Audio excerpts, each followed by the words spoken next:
Senior High Institute is a summer camp sponsored by the United Methodist Church, formerly the Methodist Church. It's been held here at Baker for 100 years.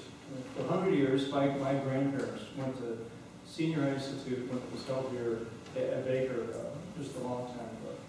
So it's been around for a long time. If you've been to Senior High Institute, then you know our speaker for the day. This last summer at Institute, Kurt Cooper put together a program to celebrate the centennial of Institute at Baker. Now, it's not true that Kurt's been to all 100 years of Institute, but he has been to a whole bunch of them. How many has it been for you? Maybe 25 or 30 years of being at Senior High Institute. He's a Baker graduate from 1989. He's the campus minister, United Methodist campus minister at Emporia State University, and works with students there. He has to go back tonight, this afternoon, in fact. His chapel is at 9 p.m.? 9:15 p.m. 9:15 tonight, so this is only his first of two worship services here today. When he was here, he was a Baker ambassador. He was a UAA, and gave a real mean campus tour, I think. In fact, if you know Jennifer Lettner, Kurt gave Jennifer Lettner her campus tour when Jennifer was a senior in high school, considering Baker as a school, as Jennifer Jackson. She works here now. Anyway, Kurt's a really good friend and a really committed Christian, Christian leader, and it is a real privilege to have him with us today. Another thing to know about Kurt is that you may think it's a fluke that I, as a Kappa Sig and a minister, but now there's two of us. He's also a Kappa Sig. So please join with me in giving a strong welcome to Baker, to alum Kurt.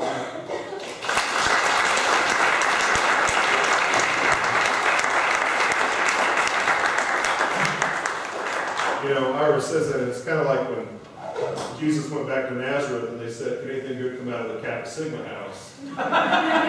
Because, yeah. Hey, Bambi, how are you? Nice to see you, Mark. As Ira said, one of the things for me is that Baker is a place that I have deep roots with. From the time I was a teenager up through being here as a college student to sharing with you today as an alumni. And I want you to think as you walk on campus this week about the places where you walk and step have been sacred to so many people over the years. That this is a place where you can really experience God's grace and have that opportunity to grow as a young person in ways that you don't realize how they will affect your life years from now. When I was a student here, it was said occasionally that there will be times when you come back to visit this place, but there will be thousands of times that you will walk this campus in your heart and your mind. And just keep that with you as you go about your time here at Baker. Let's hear it. We're going to read the scripture reading this morning. It's from the 13th chapter of Luke, verses 6 through 9. Then he told this parable. A man had a fig tree planted in his vineyard, and he came looking for fruit on it and found none. So he said to the gardener, "See here, for 3 years I have come looking for fruit on this fig tree, and still I find none. Cut it down. Why should it be wasting soil?" He replied, "Sir, let it alone for 1 more year, until I dig around it and put manure around it. And if it bears fruit next year, well and good. But if not, you can cut it down." We're going to talk about manure this morning. I don't know if that is your experience in chapel every week, but it is going to be part of your experience today. And so there's going to be a few moments when I will say to you, chapel, it's time to, and I need you to respond with the words, spread the manure. So can we just practice that once? Chapel, it's time to spread the manure. Welcome to Baker University. I know most of what I know about manure from watching Mike Rowe, the guy on Dirty Jobs. You ever watch Dirty Jobs? That guy spends a lot of time working with manure, and there's 4 things I learned about manure by watching Dirty Jobs that I think relates back to our life in faith, okay, and what it means to be a community of faith, okay? The first of those things is that manure is an organic composter versus a synthetic fertilizer or composter that sometimes are used. Synthetics, when you put a synthetic around a plant, it may give a plant a big boost, but that boost will fade. An organic composter, if you put organic composters like manure around a plant or around a tree, it is something that changes it over the course of time. It's not something that gives a big boost to it and then fades away, but it's something that nourishes it over the course of time. And that's what we want your experience in the church as a community of faith to be like. We want you to develop practices that develop and shape you over the course of time consistently. Not something that just gives you a big boost and then fades away. We want you to have experiences going to chapel, or being connected with a local church, or being part of a small group, or studying the Bible together, or being in prayer that are consistent throughout your faith journey. Not just a big boost, but something that sticks with you and kind of permeates who you are. So the first thing about manure you need to know is that manure is a consistent organic composter, not some synthetic experience. And the church is an organic part of your life, not something synthetic. Chapel, it's time to spread the manure. All right. The second thing you need to know about manure is that manure is hot. Like a composter, it's hot. Have you ever worked with compost?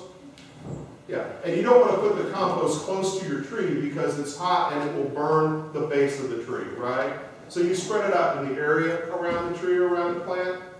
Now the thing about that, there's two things that you want to know. One is that allows the essential nutrients from your composter to seep into the ground and reach the roots of the plant. Okay? The second thing is that essential composter, as it sinks into the ground, it begins to change the ground around the tree. And isn't that like our life of faith? We don't want your faith experience just to be packed in at the base of your tree. We want the life of your faith experience to sink into your roots so you can get essential nutrients into your life. Just like a tree gets nitrogen and phosphorus and potassium out of that ground, we want you to get those essential nutrients of being in faith community with each other, of experiencing God out in the world, of knowing what it's like to read the Scriptures. And at the same time, just as the composter changes that ground around the tree, we want your experience in the faith to go out and change the ground around where you are, to change the environment that you live in, to change the culture that surrounds you. And how when the culture is changed, it changes how the tree bears fruit. And certainly in your own life, when the culture around you is changed, and you're allowed to let your roots soak deeply into what it means to be a Christian, it changes the fruit that comes off the tree. Chapel, it's time to Spread the manure. That's right. One of the other things you need to know about manure, and I'm sure you all are aware of this, is not all manure is equal. Some manure is more powerful than other manure. Is that true to your experience? It's okay to laugh in chapel. Manure that comes from chickens and rabbits and crickets and bats and pigs is higher in nitrogen. Paul, why are you laughing? There's a whole episode of Dirty Job where they collect cricket manure. Cricket? Okay, I'm sure you are. It's higher in nitrogen than manure that comes from large animals such as cows and goats and things like that. And isn't that true with the experience we have in the church? We want the church and your faith community to be a high-impact fertilizer in your life. Now, you may belong to a social group. You may have vocational plans or a job that's important to you, that's an important part of who you are. You may have close ties with your family and friends that define a part of who you are. But we want the church to be one of those high-impact parts of your life. Yeah, those other fertilizers, friends and family and work and your career and being part of a social group can affect your life. But we want the primary impactor in your life to be the Church of Jesus Christ, so that your faith experience shapes who you're with socially. So your faith experience goes out into your vocation, and people know, by the way you work, that you're a person of faith. So that your faith experience shapes your family life. We want the faith experience to be your deep impact fertilizer. I would say we want your